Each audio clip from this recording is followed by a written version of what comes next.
¿Y si España hubiese participado en la Segunda Guerra Mundial? Una historia alternativa.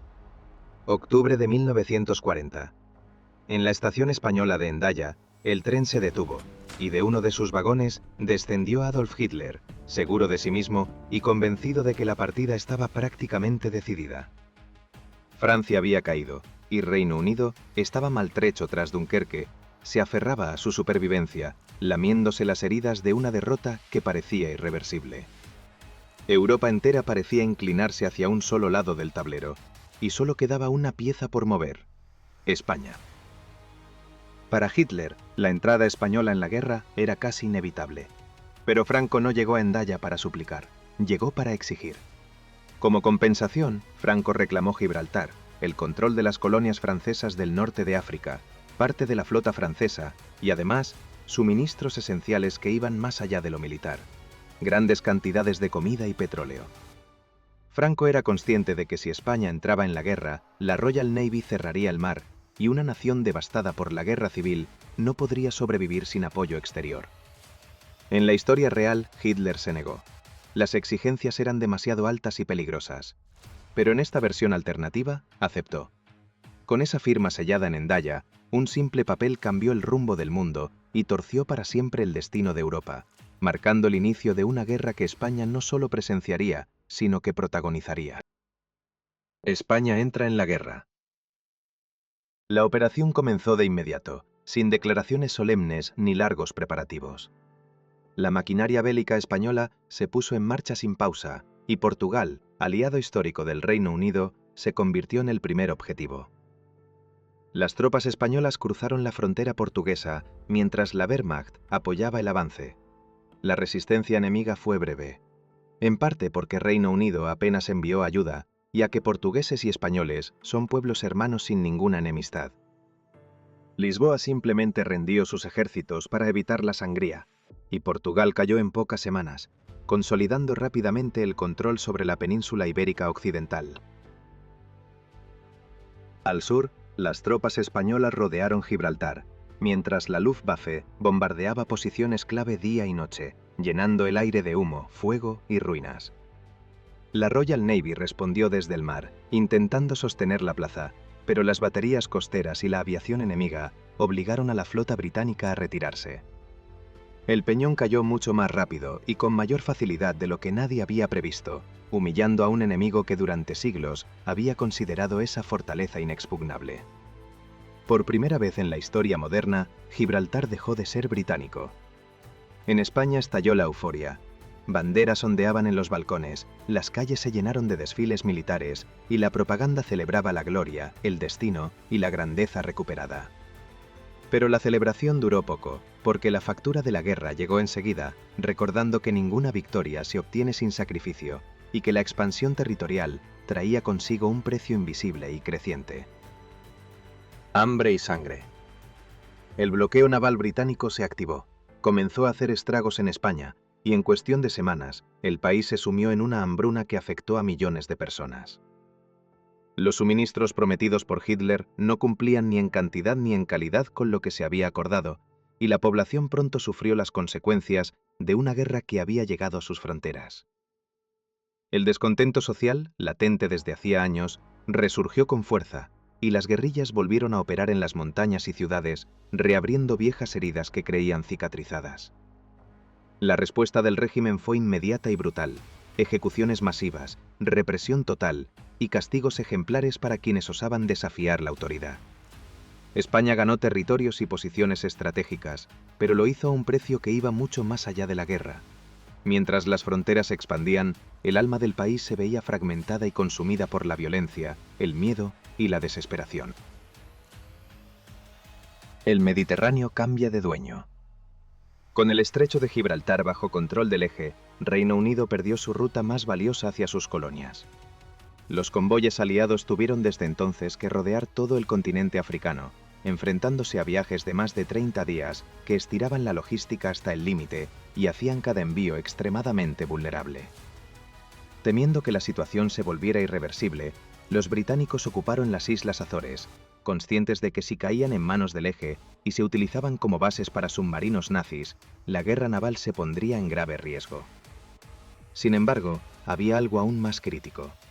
En medio del Mediterráneo, Malta, una pequeña isla que en la historia real servía como base militar británica desde la cual se atacaban las líneas de suministro del Afrika Korps, en esta versión de la historia quedó completamente aislada, rodeada y asfixiada. Una coalición formada por fuerzas italianas, españolas y alemanas tomó la isla casi sin resistencia.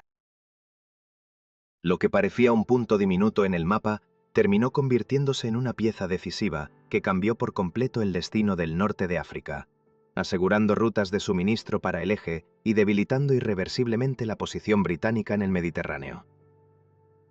El Alamein no es el final.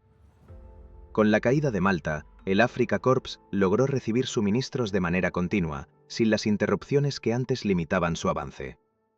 Las fuerzas del eje, ahora completamente abastecidas, llegaron a El Alamein en plena capacidad, con tanques, combustible, munición y además una considerable cantidad de soldados españoles curtidos en la guerra, cuya experiencia y disciplina fortalecían la línea del frente. Frente a esta fuerza imparable, el ejército británico fue derrotado y El Cairo cayó en manos de Hitler, consolidando un dominio total en el norte de África. Por primera vez en la historia, el Mediterráneo se convirtió prácticamente en un lago controlado por el Tercer Reich, asegurando rutas de suministro, proyectando poder y marcando un momento decisivo en la expansión del eje en la región. El este arde. Mientras todo esto sucedía, Hitler había declarado la guerra a la Unión Soviética, y al igual que en la historia real, sus fuerzas no lograron tomar Moscú antes del invierno. Ante este fracaso, decidió lanzar su gran apuesta, pedir ayuda a sus aliados e iniciar la conquista del Cáucaso. Esta vez, los recursos no escaseaban. La Luftwaffe seguía controlando los cielos, la Wehrmacht estaba reforzada, y las tropas que anteriormente defendían el Mediterráneo y África fueron trasladadas en masa al frente oriental, creando un ejército más poderoso que nunca. El cerco de Stalingrado nunca se cerró, ya que en esta versión de la historia, los flancos estaban protegidos por la Legión Española, formada por soldados ferozmente motivados y anticomunistas, cuyo desempeño resultó decisivo en la protección de las líneas de suministro. Finalmente, Stalingrado fue tomado por Hitler, y con ella, Europa continental, los Balcanes y los pozos petrolíferos del sur del Cáucaso quedaron bajo control del Tercer Reich. Incluso Italia, que en la historia real tuvo un papel mediocre, se mostró combativa y renovada, embriagada por la idea de recuperar un nuevo Mare Nostrum y la gloria del Mediterráneo. Por un momento, la victoria parecía inevitable. Todo parecía alinearse a favor de Hitler y de sus aliados. Sin embargo, la realidad, imprevisible y despiadada, estaba a punto de golpear con fuerza, recordando que incluso los planes más meticulosos pueden desmoronarse ante el peso del tiempo y la magnitud de la guerra. El despertar soviético. La Unión Soviética lanzó su gran ofensiva, movilizando oleadas de miles de tanques que avanzaban con precisión implacable. En secreto, la URSS había estado construyendo enormes fábricas en los Urales, capaces de producir más blindados al mes que todos los países del eje juntos, una ventaja industrial que pocos habían previsto. La ofensiva resultó devastadora, la derrota del eje fue descomunal, y el grupo de Ejército Sur quedó aislado en el Cáucaso, atrapado entre flancos expuestos y un enemigo que no mostraba piedad. La retirada de las tropas fue caótica, marcada por enormes pérdidas de hombres y material, mientras la logística colapsaba bajo la presión soviética. Hitler, cegado por su ideología y sus delirios de grandeza, no había previsto la magnitud de este golpe. En un intento desesperado por revertir la situación, declaró la guerra total y puso en marcha una economía de guerra que movilizó todos los recursos posibles, desde fábricas hasta mano de obra forzada, con la esperanza de equilibrar los frentes y sostener la ilusión de victoria.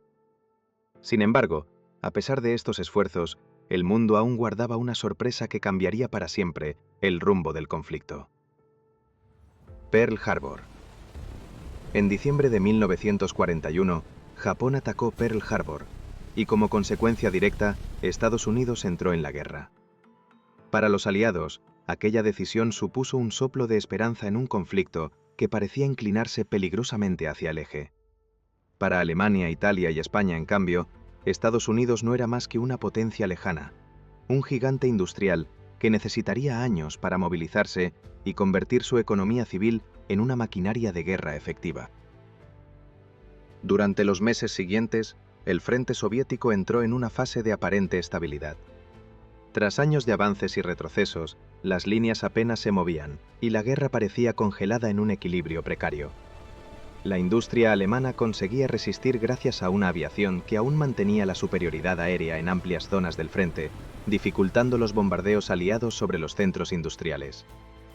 Al mismo tiempo, las fuerzas italianas y españolas, desplegadas junto a la Wehrmacht, lograban contener las oleadas de soldados soviéticos, luchando con una determinación que sorprendía incluso a sus aliados. Sin embargo, bajo esa calma relativa se ocultaba una realidad inquietante. Los recursos comenzaban a escasear, las bajas se acumulaban, y la guerra se extendía por demasiados frentes a la vez. El equilibrio existía, pero era frágil, y bastaría un solo golpe decisivo para romperlo y hacer que todo el sistema se derrumbara. El contraataque aliado. En noviembre de 1942, los aliados lanzaron una ofensiva a gran escala que cambió de forma irreversible el curso de la guerra. Desembarcos simultáneos tuvieron lugar en Marruecos y en el sur de España, mientras desde Oriente Medio, un enorme ejército indio avanzaba hacia Egipto y lograba recuperar el Cairo. Con la ciudad perdida, el canal de Suez volvió a caer en manos aliadas, cortando una de las rutas estratégicas más importantes del eje y dejando al Mediterráneo fuera de su control. Marruecos fue conquistado en cuestión de semanas y el sur de España se convirtió en un escenario de combate permanente, con ciudades bombardeadas, puertos disputados y líneas de suministro constantemente amenazadas. En el interior del país, el descontento acumulado estalló en forma de levantamientos contra el régimen de Franco, obligando a Alemania a desviar tropas del frente principal para imponer el orden y sostener a su aliado.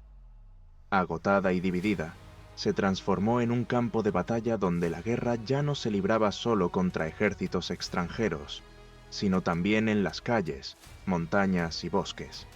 Sin embargo, a pesar de la resistencia del eje, el poder industrial aliado resultó abrumador. En pocos meses, todo el norte de África se perdió de forma definitiva, y al mismo tiempo, en el frente oriental, las fuerzas nazis comenzaron a retroceder lentamente, incapaces de sostener una guerra que ya se libraba en demasiados frentes a la vez. El final. A finales de 1945, Alemania aún seguía resistiendo, no como una potencia triunfante, sino como un coloso agotado que se negaba a caer.